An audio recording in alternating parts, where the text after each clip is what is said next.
ইয়ারো সঙ্গে থাকবে, ওদের হিয়ারিং জানে, ওদের ট্রেনিং ছিল একটা। মানে কোনো নির্দেশ নেই, ইসিআই যেটা নির্দেশ আছে মাইক্রো অবজার্ভার কি কি কাজ করবেন ওটাই বলা হয়েছে।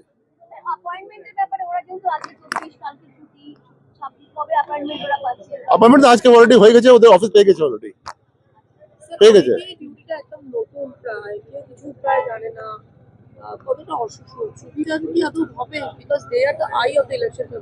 না না, কোনো অসুবিধা হবে না, এটা প্লেন এন্ড সিম্পল যে আছে, প্লেন সিম্পল সব এক্সপ্লেনেশন হয়েছে, সব হয়েছে, there is no problem at all. ওরা সব বুঝে গেছে, ওদের কোনো ভূমি নেই, ওদেরকে দেখতে সামনে হিয়ারিং করাতে হবে, ডকুমেন্ট আপলোড করতে হবে। স্যার অলরেডি মুখ্যমন্ত্রী বলছেন যে ওরা বাইরে থেকে এসেছে, সবই যেটা মাইক্রো অবজার্ভার আমরা নিয়েছি এই স্টেটে কাজ করছে। এই স্টেটে কাজ করছে, এরকম কি কেউ আছেন যারা অন্য রাজ্যের ভোটার কিন্তু এই স্টেটে কাজ করছেন বলে? সেটা আমাদের কাছে কোনো ডেটা নেই কি আমরা এসব দেখবো। যেটা আছে যে এখানে গভর্নমেন্ট অফিসেস আছে, যেটা আছে পিএসইউ আছে, সব আছে, ওখান থেকে আমরা নিয়েছি ডেটাবেস। আমরা কোনো অন্য স্টেটের অফিস থেকে আমরা নিয়ে নিই কি আমরা মুম্বাই গেছি या আমরা কোথায় অন্য স্টেটে গেছি, ওখান থেকে নিয়ে এসেছি। যে কলকাতা আর যে ওয়েস্ট বেঙ্গল মধ্যে যে অফিস আছে ওদের মধ্যেই আমরা অ্যাপয়েন্টমেন্ট লেটার দিয়েছি। স্যার আর কোনো নির্দেশ দেওয়া হয়েছে যে যেটা শুধু ছোট ছোট যে ভুলগুলো সেগুলো বিএলওরা নিজেরা করে সেটা সব এসওপি আছে ওখানে, যখন কাজ করবেন এই আরও কাছে আছে, সব আছে, ওটা এসওপি মাধ্যমে কাজ হবে। না না, এটা কোনো 150 যে আছে ম্যাক্সিমাম লিমিট বলা হয়েছে, ওর যদি অল্প হবে অল্প হবে, ডিপেন্ডস অন হিয়ারিং কিরকম হচ্ছে না হচ্ছে। কোন ইআরও 120 হতে পারে, 150 থেকে বেশি হবে না।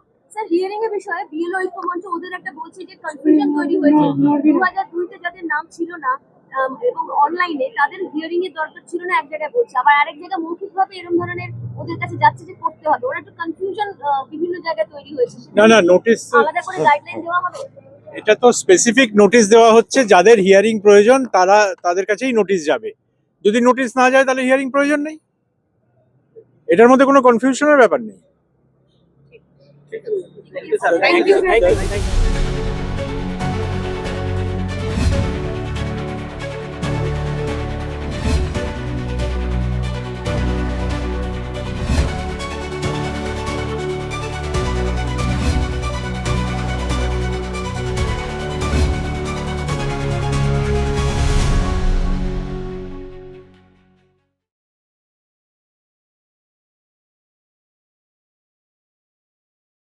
হয়ে গেছে, এই লাঠিটা শুধু পুলিশ তার কর্তব্য পালনের জন্য মারছে না, যারা এই ঘটনা ঘটাচ্ছেন তাদের মধ্যে অন্য কোন প্রবৃত্তি লুকিয়ে রয়েছে, কোন হিডিং এজেন্ডা রয়েছে। আমরা এটা ছাড়ব না।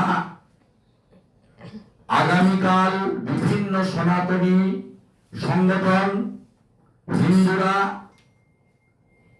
বাংলাদেশ পশ্চিমবঙ্গ বর্ডারের বিভিন্ন জায়গায় কোথাও 1 ঘন্টা কোথাও 2 ঘন্টা অবরোধ করবে, সিম্বলিক অবরোধ হবে।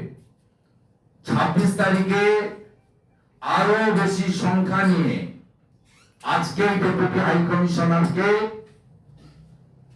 তৃতীয় চিঠি পাঠিয়েছি, as a leader of opposition আমাকে মিট করতে দিতে হবে সেকেন্ড হাফে। আমি রেসপন্স পেলে গুড, রেসপন্স না পেলে যাব। সমগ্র হিন্দু সমাজকে 26 তারিখে আমাকে যদি অ্যালাউ করে আমি একাই মুভ করব, আমাকে যদি অ্যালাউ না করে আপনারা আমার সঙ্গে আসবেন। আমরা এদেরকে শান্তিতে এই ডেপুটি হাই কমিশনার সহ বাংলাদেশের মুসলমানদের হিন্দুস্থানে বঙ্গভূমিতে শ্রী চৈতন্যদেব স্বামী বিবেকানন্দের মাটিতে, স্বামী প্রণবানন্দের ভূমিতে ডক্টর শ্যামাপ্রসাদ মুখার্জির তৈরি করা বাঙালি হিন্দুদের হোমল্যান্ডে আমরা সুস্থভাবে তাদের কাজকর্ম করতে দেব না। গণতান্ত্রিক শান্তিপূর্ণ ভাবে হিন্দু সমাজকে ঐক্যবদ্ধ করে আমরা এই আন্দোলনের তীব্রতা বাড়াবো। 25 তারিখ অটল বিহারী বাজপেয়ী ভারতরত্ন, তার জন্ম জয়ন্তী রয়েছে। 25 তারিখ তুলসী পূজন দিবস রয়েছে, তাই 25 তারিখে কার্যক্রম আমরা করব না, কালকেও হবে, স্থানীয় স্তরে হবে কালকে। আর 26 তারিখে ডেপুটি হাই কমিশনার কলকাতার অফিসকে মমতা ব্যানার্জির ভাষায় ঝিলিয়ে দেওয়ার ব্যবস্থা আমরা করব। মমতা বন্দ্যোপাধ্যায় গতকালও কোনো কিছু এটা নিয়ে উচ্চবাচ্য করেননি। করবে না, করবে না, হুমায়ুন কবিরও করবে না, আর মমতা ব্যানার্জিও করবে না, এ টিমও করবে না, বি টিমও করবে না। দুজনের এজেন্ডা একদম সেম। মমতা ব্যানার্জি কি হুমায়ুন কবিরকে কাজে লাগাচ্ছে বিটিং? না, মুসলমানদের বড় অংশ তৃণমূলের বিরুদ্ধে, সেটা যাতে অন্য কোনো দল ক্যাচ করতে না পারে, বিজেপির দিকে না চলে যায়, সেই জন্য তিনি হুমায়ুন কবিরকে দিয়ে এই ক্ষুব্ধ, ক্ষিপ্ত, প্রতারিত মুসলমানদেরকে তার বিটিমের কাছে রাখলেন। যদি বিধানসভা নির্বাচনের পরে 2, 5, 10টা শট পড়ে, হুমায়ুন কবির সাপ্লাই করে দেবে। সোজা অঙ্ক।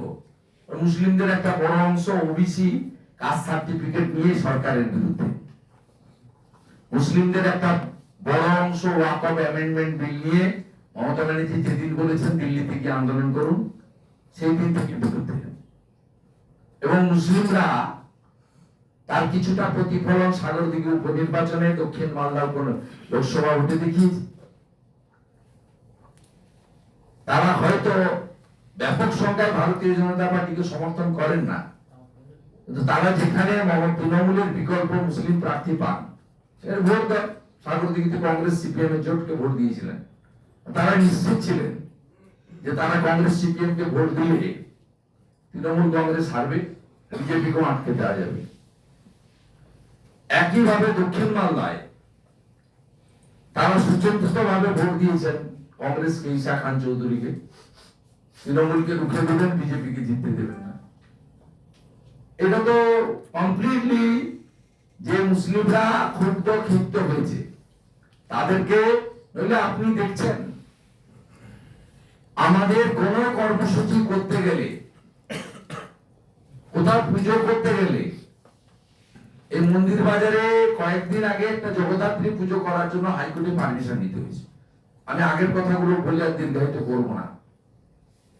সেখানে বাবরের নামে, যিনি আরবি সংস্কৃতির লোক, ভারতীয় নয়, যিনি লুটেরা ছিলেন, ধর্ষক ছিলেন, মন্দির ভেঙেছেন, তার নামে একটা প্রতিষ্ঠান গড়ার ক্ষেত্রে, ধর্মীয় প্রতিষ্ঠান তৈরির ক্ষেত্রে রাজ্য সরকার কিভাবে পুলিশ দিয়ে সব ব্যবস্থাপনা সাহায্য করলো, এটা সিগন্যাল ক্লিয়ার।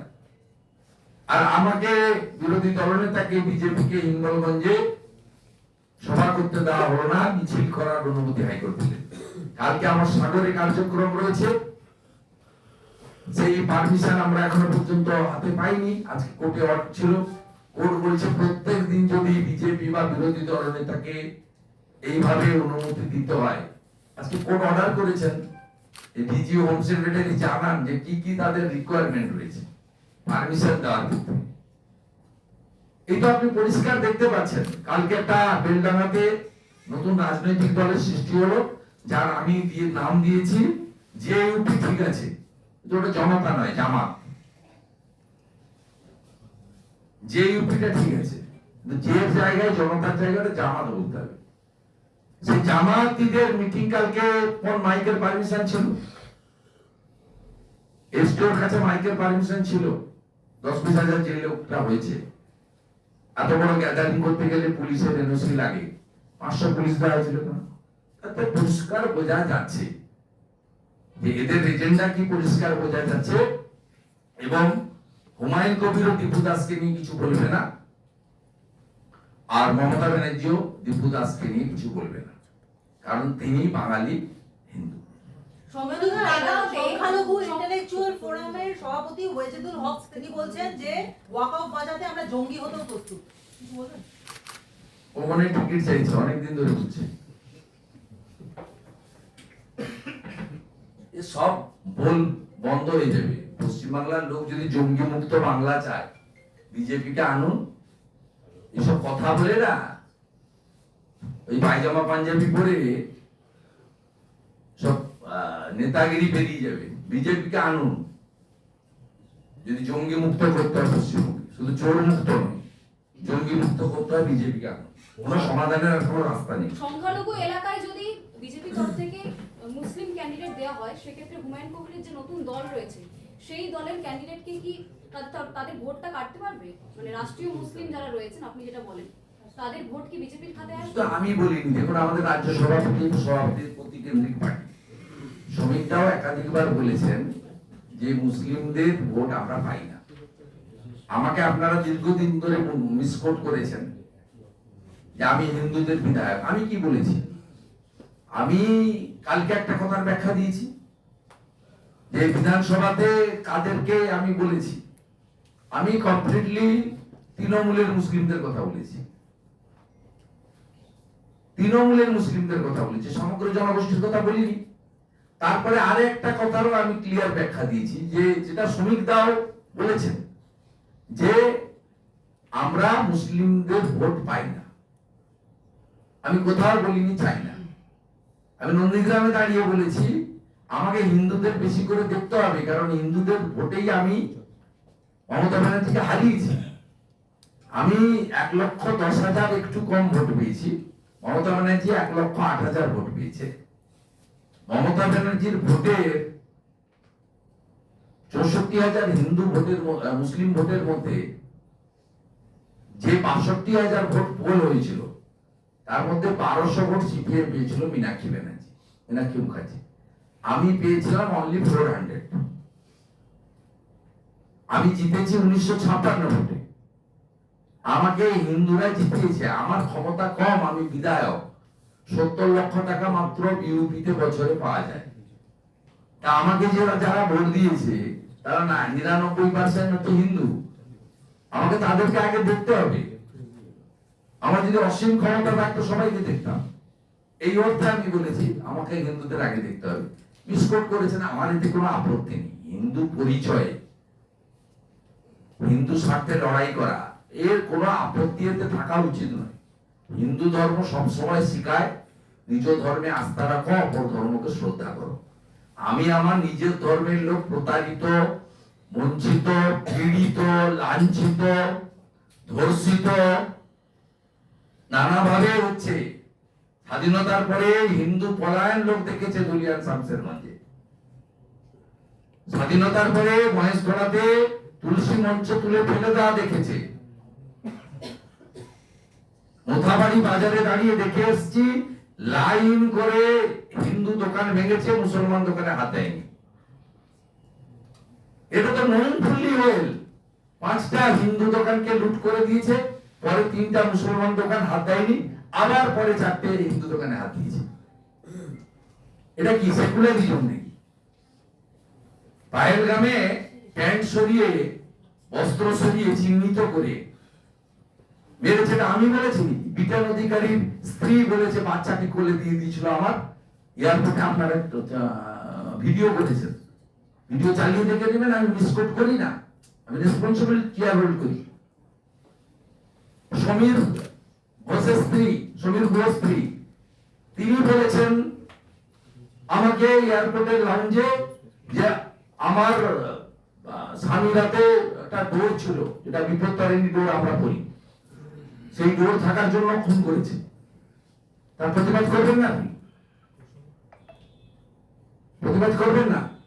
যখন জল বন্ধ করে দিয়েছিল ভারত সরকার নদীর, তখন সিপিএম মিছিল করেছে। পাহেলগামে হত্যার পরে তো মিছিল দেখিনি। অতএব যেটা সত্যি সেটা বলতে হবে।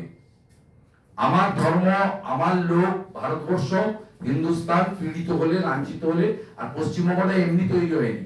ইতিহাস আপনি কখনো ভুলিয়ে দিতে পারেন না।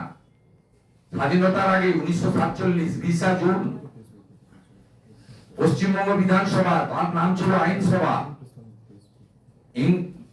মোহাম্মদ আলী জিন্নাহ বললেন কলকাতা সহ বাংলা পুরো চাই। স্বামী প্রণবানন্দ ডক্টর শ্যামাপ্রসাদ মুখার্জি বললো আমরা হিন্দু মেজরিটি, আমরা তোমাদের সঙ্গে যাব না। বললো তুমি তাহলে আইনসভায় যাও, কারা মেজরিটি কি চায় বলো। ডক্টর শ্যামাপ্রসাদ মুখার্জি, জ্যোতিবাবু সহ এরা 58 জন ভোট দিয়েছেন, রেকর্ড আমি অনেকবার দেখিয়েছি।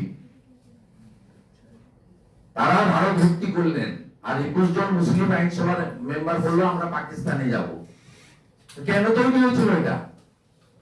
স্বাধীনতার আগে কেন ছিল? ডক্টর শ্যামাপ্রসাদ মুখার্জি বলেছিলেন তোমরা ভারত ভাগ করেছ, আমি পাকিস্তানকে ভাগ করলাম। ওদিকে চলে গেল ঢাকা, পূর্ব পাকিস্তান আজকের বাংলাদেশ, আর এদিকে রয়ে গেলাম আমরা। অতএব বাঙালি হিন্দুদের হোমল্যান্ডে হিন্দু পলায়ন হবে, হিন্দু খুন হবে, স্বাভাবিকভাবে তার প্রতিবাদ হবে। এটাতে অন্য ধর্মের ইরিটেট হওয়ার কোনো কারণ নেই। অন্য ধর্মের কাউকে আমরা আঘাত দিয়ে কোনো কথা বলি না। আর তৃণমূলের মুসলমান গুলো ওদের ধর্ম মানে না। সুদ খাওয়া হারাম আছে, সুদ খায়। সুরাপান হারাম আছে, সুরাপান করে। কটা তৃণমূলের নেতা প্রার্থনায় যোগ দেয় তার তালিকা বের করে দেখুন, বড় বড় কথাবার্তা বলে। হুমায়ুনের